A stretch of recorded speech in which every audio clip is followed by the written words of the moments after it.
Deputies made an arrest in a 2015 double murder. Today, we're learning more about the criminal history Bradley Lawson has. We'll tell you the details coming up. State police have arrested 2 people they say tampered with evidence of a murder in Wolfe County after the body was found in Montgomery County. His legacy is strong here in Kentucky. How mourners in Louisville are celebrating Ali's life tonight.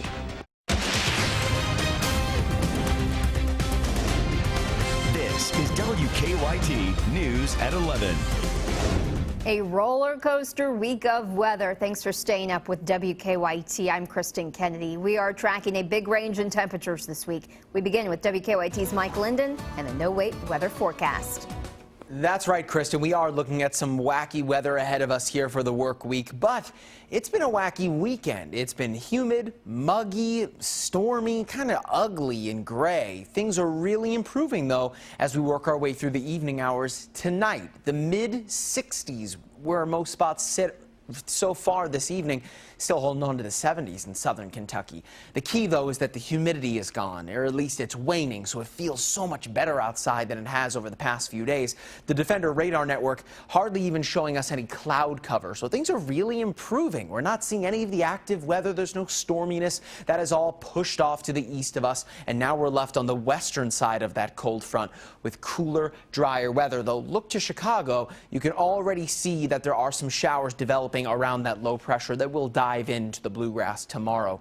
But overall, it really does look like an up and down week of weather where things are bound to not only cool down to a significant range, but then work their way back up, potentially making a run at the 90s. Coming up, I'll take you hour by hour, show you what those temperatures look like for the work week ahead, and show you what you can expect into your Monday. He is facing a long list of charges. We are learning tonight about a southern Kentucky man charged with a double murder in 2015. Deputies in Laurel County say 34-year-old Bradley Lawson killed Donnie and Sharon Jackson. He was already in jail when deputies charged him. He was indicted in April on federal drug charges. WKYT's Caitlin Sentner takes a look at Lawson's past and our top story at 11. Every day we go past by that house, and I say to myself, I still wish Sherry and Donnie was alive. It's just that you wish somebody could have saved them. Christine Clooney lives on Slate Ridge Road and drives past the former home of Donnie and Sharon Jackson. It's now boarded up, reminding Clooney they're gone. She was there the day fire crews were called out to a house fire. She said, yeah, somebody tried to set the place on fire. I said, did Donnie and Sherry get out? They were found inside with gunshot wounds. It was unbelievable. It was very unbelievable. This is the home where police say Bradley Lawson attempted to rob the Jacksons. He's now behind bars for 2 counts of murder. Today, we're learning more about Lawson's criminal history. I had seen him one time walking up this way, but we didn't know where he was going or anything. Just a few miles up the road, Donnie and Sharon used to hang out at AmVet's Post 116. We're told Lawson, a veteran, has been seen there but wasn't a member. He's been in jail since August of 2015 when he was arrested on drug offenses. He's accused of transporting methamphetamine between Whitley County and Georgia from August 2014 to August 2015. Since then, he's been charged twice, in April on federal charges for those drug offenses and 1 day ago for the double murder. You know, we don't want Lily to be a town that we live in where crime is being committed. In Laurel County, Caitlin Sentner, WKYT. The Times-Tribune reports Lawson was convicted for wanton endangerment back in 2012. He's expected in court at 11 o'clock tomorrow morning. Investigators found 2 bodies in 2 separate counties this weekend, and they think both cases are connected. They found the first body Saturday under Slate Creek Bridge in Montgomery County. The second they found near a cabin in Wolfe County. So far, 2 people have been arrested. WKYT's Victor Puente takes a look at their arrest citations in this Crime Tracker report.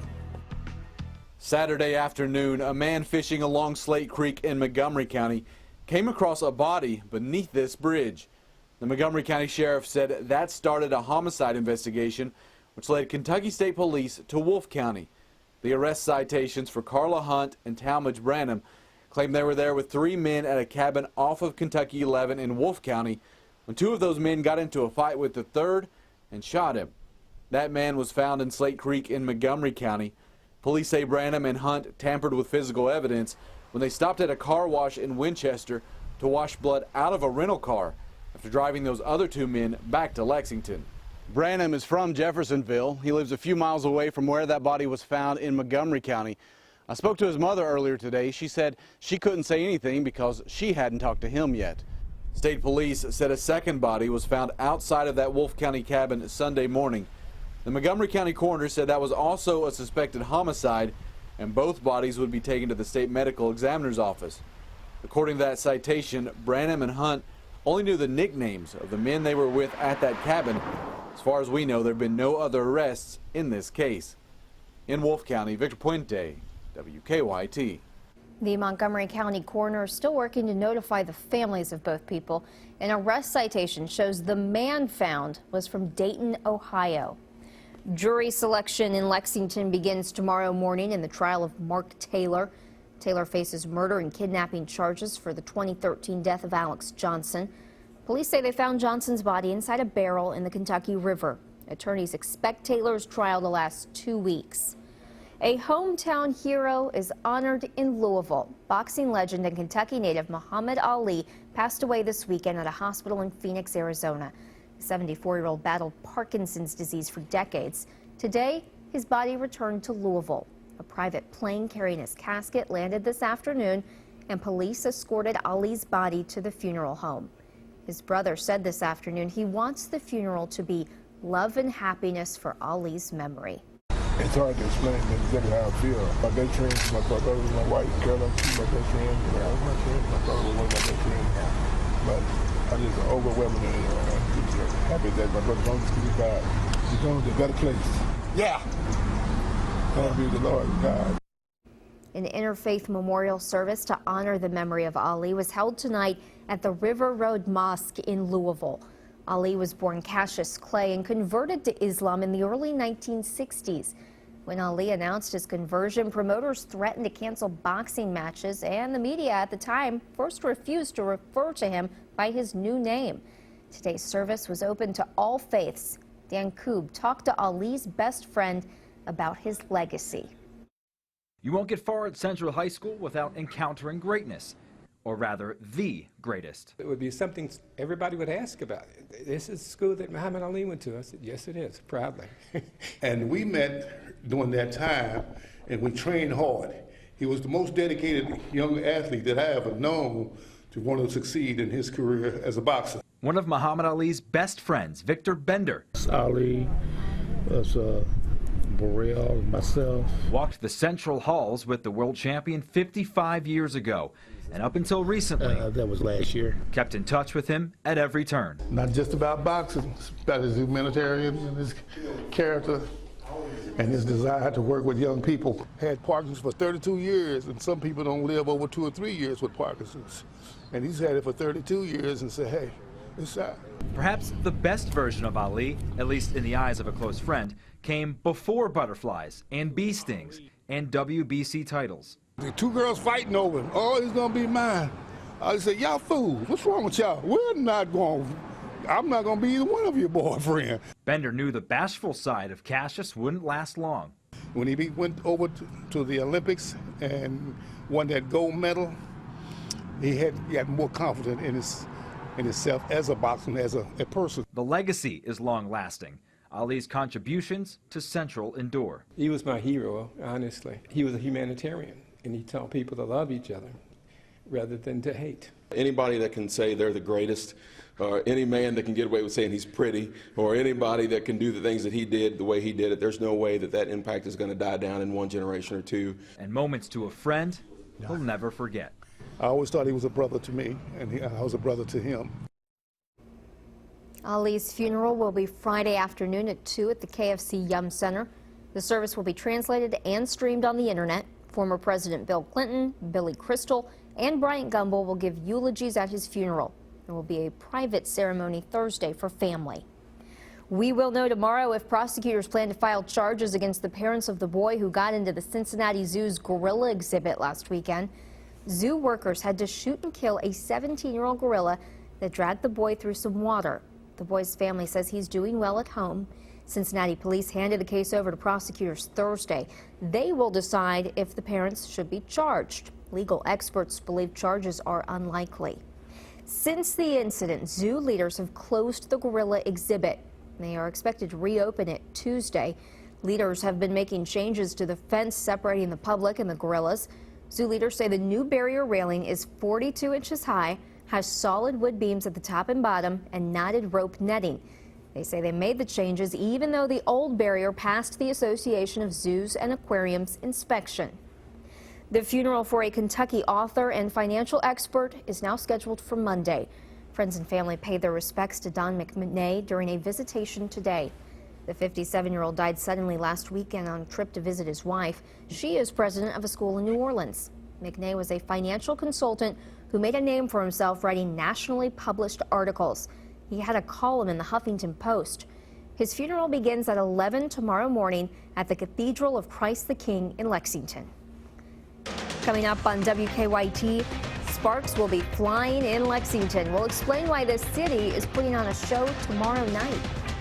And Hillary Clinton is closer to the Democratic presidential nomination. Voters in Puerto Rico cast their ballots. Now, your hour-by-hour forecast with Mike Linden.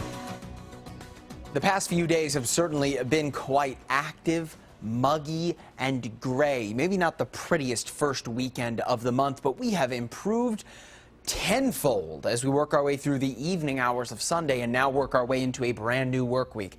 First Alert Defender not really showing us too much out there right now, and things are really improving as we head into a brand new work week. A cold front that brought us the active weather is now pushing that toward the eastern coast. And of course, that's where we're finding most of the rainfall. Notice the western edge of that cold front where we reside now. It looks a lot drier, a lot calmer. There's still some showers, though, right now over the Chicago area that will dive into the bluegrass as we get into our Monday. But it's this secondary cold front next to that low pressure right now near the Minneapolis area that's really going to shake things up as we head into Tuesday and Wednesday, pushing in mild air as things do begin to calm down into the next few days. We're not going to get in on the widespread wet weather that we saw this weekend. We're not going to be perfectly dry either, though. Right now, your temperature still holding steady in the low 70s and upper 60s, right around room temperature outside. The key, though, is that lack of humidity, or the fact that the humidity is waning. It feels more comfortable outside. This is what it looks like for your morning commute early on in the mid-60s. Some cloud cover out there, too. Not looking at any wet weather until a little bit later into the afternoon when we hit our daytime high at around 4 o'clock in the lower 80s.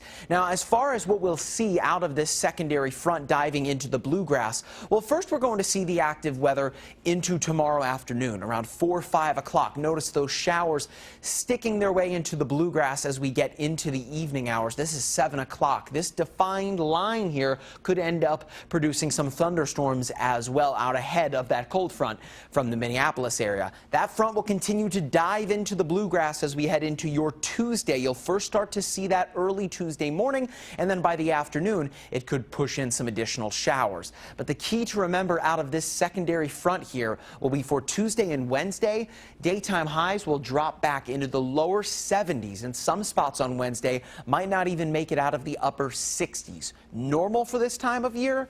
Right around tomorrow's high, near 80 degrees or so. So it looks like just a few little bumps in the road tomorrow and potentially for Tuesday as well. But the middle of the work week looking wonderful, especially if you haven't had the opportunity to get outside because of that mugginess.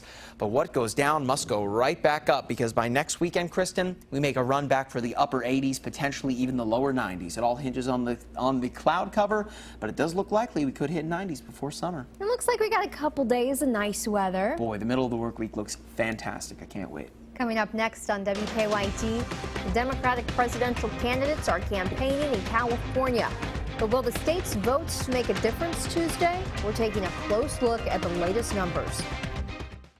Methadone clinics have been around for decades and done their best to stay below the radar. You do get judged for coming to places like this. Are they helping the state's drug epidemic or adding to the problem? Methadone clinics, Monday at 6 on WKYT. For you, it starts with a chime on your phone, a post in your timeline. But for us, it starts even earlier. We're tracking breaking news. Well, that shooting happened at just Getting breaking news to you is what we do. WKYT stands for Kentucky. Tuesday night's Mega Millions jackpot is $260 million, and Wednesday night's Powerball jackpot is $123 million.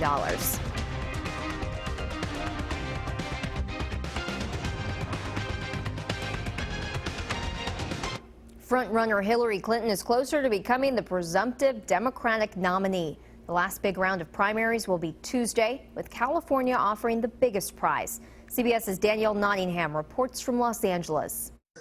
Hillary Clinton says she's confident she'll clinch the Democratic nomination this week. After Tuesday, I'm going to do everything I can to reach out to try to unify the Democratic Party, and I expect Senator Sanders to do the same. Clinton spent the weekend campaigning hard around California, where she's in a dead heat with Bernie Sanders. The Vermont senator also blitzed the state, visiting West Hollywood and taking a spin on a carousel with his grandchildren at the Santa Monica Pier. If I am not the nominee, and we're going to fight to become the nominee, it is Secretary Clinton's job to explain to those people why she should get their support. 6 states are voting in primaries on Tuesday. Even though California could go to Sanders, Clinton may not need to win here. She will almost certainly clinch the nomination before the polls close in California. As Clinton edges closer to facing Donald Trump in November, the presumptive Republican nominee is getting heat for highlighting the Mexican heritage of the federal judge presiding over a lawsuit against Trump University. He's a member of a club or society very strongly pro-Mexican, which is all fine.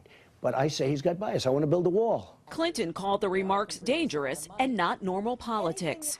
Danielle Nottingham, CBS News, Los Angeles. Clinton started today needing only 60 delegates to get the nomination.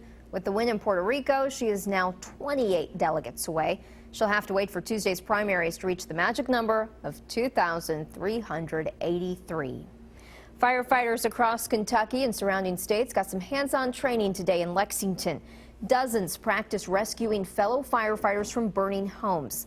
Lexington crews hope this kind of training will help save their fellow first responders' lives. We lose roughly 100 firefighters across the nation a year. Firefighters have spent time in the classroom, on rope rescue courses, and in heavy vehicle rescues. They say it is the longest running fire training school in the country. It is their 87th year. And a reminder tonight, crews in Lexington will be setting off test fireworks tomorrow. City leaders announced last week a new location for their 4th of July display. They'll launch fireworks from a site on Alumni Drive near the Arboretum. The test tomorrow will last approximately 3 minutes. Lee Kay's in next with sports. A former Wildcats remembering his run-in with the greatest of all time. That's right, Kristen. Muhammad Ali made an appearance at Rupp Arena in 1995, and he did something that surprised one former Wildcat I spoke to today. And the Warriors take Game 2 with a dominating win over the Cleveland Cavaliers. Those highlights are next in sports.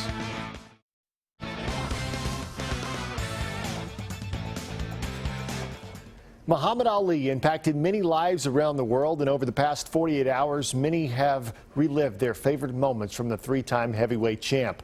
One of the more memorable moments for UK fans came in 1995 when Ali formed the Y at Rupp Arena center court during the Florida game. Ali even watched the game on the UK bench, something former Wildcat Jeff Shepard said he had never seen before. It wasn't common for us to have anyone sit on the bench with us, and, really ever.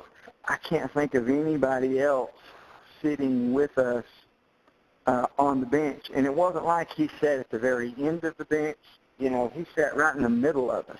I mean, to say it was an honor would be an understatement. To have a champion like that, to be a part of our team, no matter how brief of a moment it was. Look at that, Ali sitting right there on the bench next to Cameron Mills. What a cool moment that was. More recently, the 2015 UK basketball team had an unforgettable interaction with Ali. This picture was taken on September 26, 2014, on a visit to the Ali Center in Louisville. It was part of a preseason team building activity just ahead of the Cats' historic season. Each player even had a chance to take an individual picture with the three-time heavyweight champ. Here's Ali with a freshman, Tyler Eulis. A representative from all 30 NBA teams was in Orlando today to watch former Wildcat big man Skal Labissiere work out. He was able to show off his range, knocking down NBA threes. He's also been working on his post-up game. Labissiere is projected as a lottery pick in the draft later this month. And former Wildcat and Gonzaga Bulldog Kyle Wiltshire worked out for the Utah Jazz this weekend. The Jazz have 4 picks in this year's draft. Wiltshire told reporters that during his time at Gonzaga, he sometimes played pickup games against Utah Jazz great John Stockton. He can still bring it. If it's game point, he's going to foul you, whatever it takes. You know, he's a competitor. It's really cool to see that. You know, that's what made him so special. And he's one of the all-time greats. It's really cool that, you know, I've been able to learn from one of the greatest players ever to play the game. Speaking of the greatest, there was a moment of silence to honor Muhammad Ali before tonight's Game 2 of the NBA Finals. Second quarter, LeBron James on the post lays it in. Cavs had a 26-22 lead. James finished with 19 points. But the Warriors would go on a run late in the half. Draymond Green hits a three to give the Golden State Warriors a 37-30 lead. Warriors led by 11 at the half. Second half was all Golden State. Steph Curry from long distance. He finished with 18 points. Warriors shoot 45% from three, and they win Game 2 easily, 110-77 to take a 2-0 series lead. The PGA playing just up the road this weekend in Dublin, Ohio for the Memorial Tournament. Former UK golfer J.B. Holmes in contention on Sunday at Muirfield Village.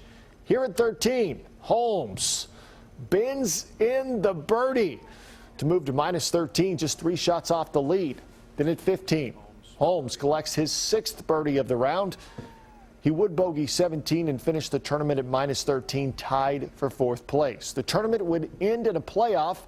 William McGirt pars the first playoff hole to defeat John Curran, McGirt's first PGA Tour win. But here's what JB had to say about his round.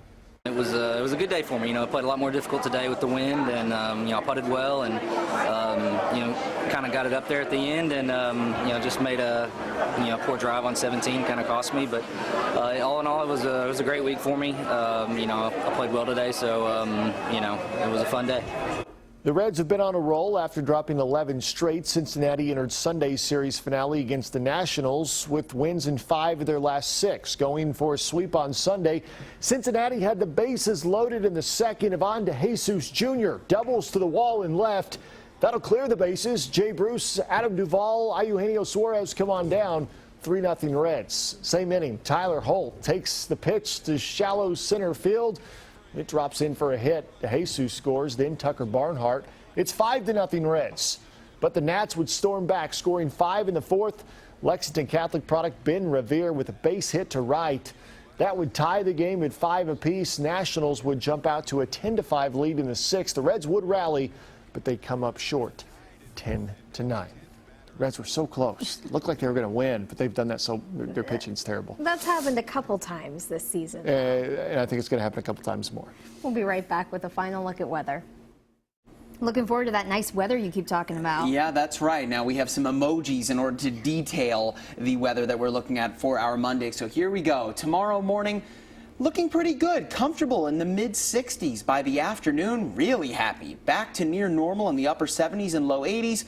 But then as we head into the evening hours, that's the kind of, you know, this again kind of face. Looking at some active weather again tomorrow afternoon, mainly just some rain, the chance for some thunderstorms, but regardless back to normal as far as temperatures go in the lower 80s. The humidity, though, that is waning, so it should feel a little bit better out there tomorrow. But that last face there pretty much sums up how we felt about the active weather the past few days. Pretty much done with it. I always give Jim Caldwell a hard time, say those emojis kind of look like him. Would you agree? Well, they don't have any hair. This is the last one. So, yeah. Let's hope he's not watching. Thanks for joining us right here on WKYT. Have a good night.